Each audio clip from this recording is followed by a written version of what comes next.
श्रीमद् भगवद गीता एक ऐसा ग्रंथ है जो मानव को कर्म करना सिखाता है, जो मनुष्य को धर्म की सही परिभाषा समझाता है। ये एक ऐसा पवित्र ग्रंथ है जो आपको मोक्ष मार्ग तक ले जाता है। यूं तो भगवद गीता सनातन हिंदू वैदिक धर्म का आधार है, परंतु आज मानव कल्याण के लिए इस पवित्र ग्रंथ के ज्ञान को दिल खोलकर अपनाने की आवश्यकता है, क्योंकि यही सनातन है और यही शाश्वत है। आपको हम सुनाते हैं कुछ गीता के सार, जो आपको तनाव से मुक्त रहने का सबसे अच्छा तरीका बताएंगे। कर्म ज्ञान से अज्ञात मानव कोई महामानव नहीं, केवल अज्ञानी है। मोह बंधन ही मानव को पथ से भटकाते हैं। सफलता के लिए सद्मार्ग पर चलना अनिवार्य है। योगियों की भांति ही ध्यान केंद्रित करना सीखें, जहां स्वार्थ का कोई स्थान न हो। मनुष्य जैसा लेता है आहार, वैसे ही बन जाते हैं उसके विचार। सफलता उसी व्यक्ति को मिलती है जिसका स्वयं की इंद्रियों पर बस हो।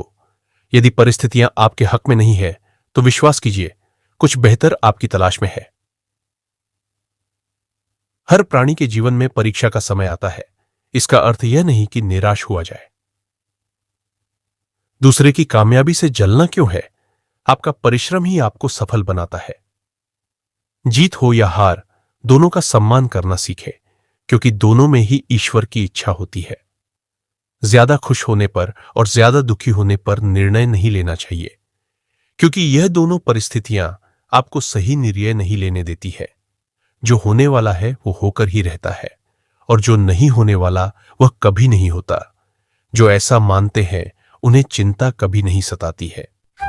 सही कर्म वह नहीं है जिसके परिणाम हमेशा सही हो, बल्कि सही कर्म वह है जिसका उद्देश्य कभी भी गलत ना हो। जो व्यवहार आपको दूसरों से अपने लिए पसंद ना हो, ऐसा व्यवहार दूसरों के साथ भी ना करे। हे पार्थ, तुम फल की चिंता मत करो, अपना जरूरी कर्म करते रहो, मैं फल जरूर दूंगा। इस दुनिया में कोई भी पूरी तरह से सही नहीं है, इसलिए लोगों की अच्छाइयों को देखकर उनके साथ अच्छे रिश्ते बनाए। जब हमारा मन कमजोर होता है तब परिस्थितियां समस्या बन जाती है, और जब हमारा मन कठोर होता है तब परिस्थितियां चुनौती बन जाती है। जब हमारा मन मजबूत होता है तब परिस्थितियां अवसर बन जाती है। अगर आप अपनी गलतियों से कुछ सीखते हो तो गलतियां सीढ़ियां बनती है, और अगर नहीं सीखते हैं तो गलतियां सागर है। फैसला आपका है, चढ़ना है या डूबना है। जो जितना शांत होता है वो उतनी ही गहराई से अपनी बुद्धि का प्रयोग कर सकता है। निंदा से घबराकर अपने लक्ष्य को न छोड़े, क्योंकि लक्ष्य मिलते ही निंदा करने वालों की राय बदल जाती है। सबसे समझदार इंसान वही है जो सफलता मिलने पर अहंकार में नहीं आता और असफलता में गम में नहीं डूब जाता है। नकारात्मक विचारों का आना तय है, लेकिन यह आप पर निर्भर करता है कि आप उन्हें महत्व देते हैं या फिर अपने सकारात्मक विचारों पर ही ध्यान लगाए रहते हैं। जो इंसान सभी इच्छाएं त्याग देता है उसे शांति की प्राप्त होती है। कहते हैं कलयुग में श्री कृष्ण का महात्म्य और बढ़ेगा। श्री कृष्ण सिर्फ कर्म करने की प्रेरणा देते हैं। उनके मुख से निकली गीता में काफी सारे श्लोक जीवन दर्शन का एहसास कराते हैं। दुनिया में सबसे अधिक आध्यात्मिक और दार्शनिक ग्रंथ गीता के श्लोक। समुद्र से हमने टॉप कुछ श्लोक बताते हैं जिसको सुनने मात्र से भी पुण्य प्राप्त होता है। कर्मण्येवाधिकारस्ते मां फलेषु कदाचन, मां कर्म फल हेतुर्भूर्मा ते संगोस्त्व कर्मणि।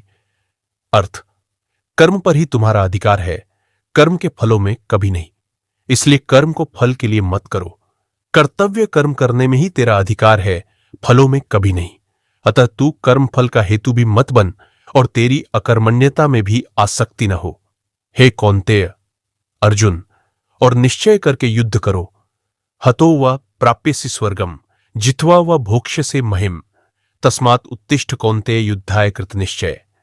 अर्थ, यदि तुम अर्जुन युद्ध में वीरगति को प्राप्त होते हो तो तुम्हें स्वर्ग मिलेगा, और यदि विजयी होते हो तो धरती का सुख पा जाओगे।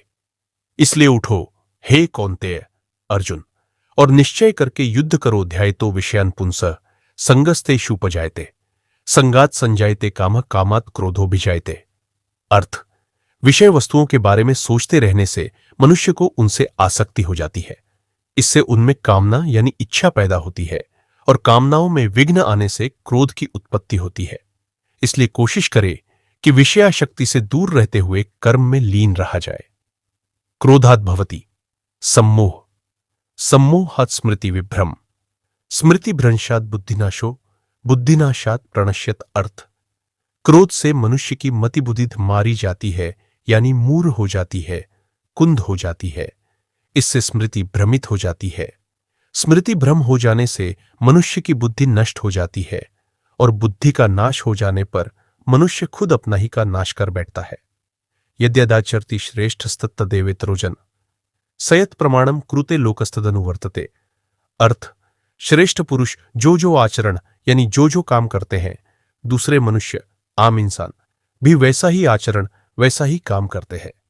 श्रेष्ठ पुरुष जो प्रमाण या उदाहरण प्रस्तुत करते हैं, समस्त मानव समुदाय उसी का अनुसरण करने लग जाते हैं।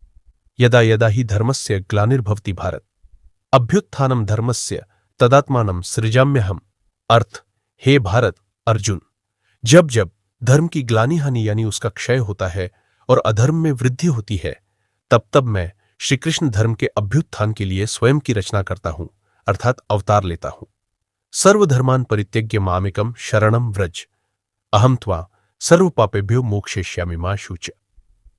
18वां अध्याय, श्लोक 66। अर्थ, हे अर्जुन, सभी धर्मों को त्याग कर अर्थात हर आश्रय को त्याग कर केवल मेरी शरण में आओ। मैं श्री कृष्ण तुम्हें सभी पापों से मुक्ति दिला दूंगा, इसलिए शोक मत करो।